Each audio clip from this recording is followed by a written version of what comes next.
Les engagements du Mali ont été pris de manière conjointe dans le cadre d'un processus multipartite national. C'est des engagements qui ont été pris par l'ensemble des catégories d'acteurs, le gouvernement du Mali, les partenaires techniques et financiers, le secteur privé, la société civile et les instituts de recherche. En fait, c'est des engagements qui concourent à la mise en œuvre de l'ODD 6 au Mali. Le gouvernement en a pris 5 engagements, dont l'adoption des documents de politique nationale en matière d'eau et d'assainissement, dont la tenue aussi d'un dialogue sur le financement du secteur, et aussi l'augmentation du taux d'accès de 2% par an, ce qui revenait à donner de l'eau à 800 000 personnes par an. Les partenaires techniques et financiers ont pris un engagement, un seul engagement, de s'aligner sur les priorités du gouvernement du Mali. La société civile a pris 3 engagements. Un engagement accordant la priorité, un sous-axe du secteur eau et assainissement dans les nouveaux crédits 2019-2023. Un autre engagement qui va consacrer dans la révision constitutionnelle, dire que l'eau c'est un droit constitutionnel. C'est un engagement que la société civile a pris. Un autre engagement, faire un plaidoyer pour vraiment le secteur tout court, pour que le financement du budget national augmente pour les secteurs.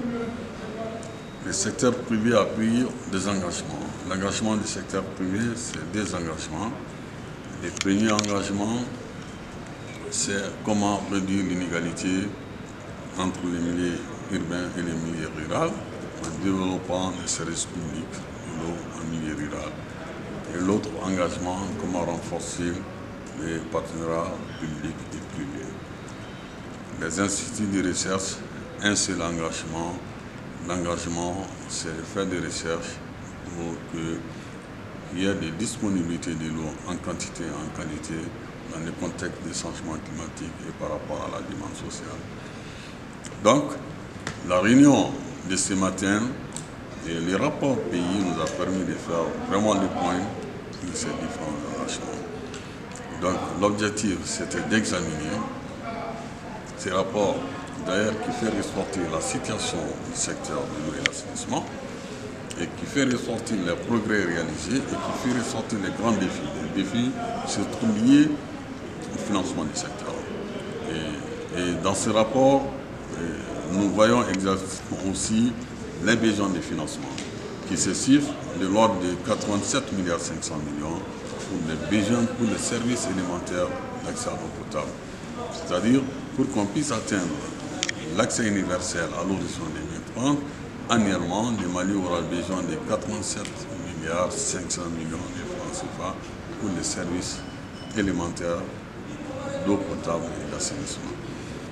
Pour ce qui est des services sécurisés, nous aurons besoin de 184 milliards 300 millions de francs CFA. Donc, le rapport pays fait aussi des propositions d'actions concrètes, comment arriver à l'accès universel, comment mobiliser ces financements-là, et y compris d'autres questions, les questions de financement innovant et des questions par rapport aux tarifs dans les périmètres concédés de la SOMAPER et SOMAGER. C'est une question aujourd'hui d'actualité, une question pertinente. D'ailleurs, les recommandations pertinentes et fortes à l'issue de cette réunion, une des recommandations est consacrée à l'organisation très prochainement d'une rencontre d'essence sur la tarification de l'eau potable dans les périmètres concédés. Donc, 6 recommandations sont sorties de cette réunion et les prochaines étapes aussi ont été définies dans la préparation, dans la participation du Mali à la prochaine réunion des ministres des secteurs de SWA qui est prévue en 2022 en Indonésie, la participation du Mali aussi au Forum mondial de l'eau Dakar 2022 et aussi l'organisation de la table ronde après avoir adopté les documents des politiques et des programmes pour financer les programmes nationaux, pour que le Mali puisse être au rendez-vous en 2030. Voilà une réunion très intéressante, très riche, très importante. Et je salue franchement l'engagement de tous les acteurs. Vous étiez là, vous avez vu.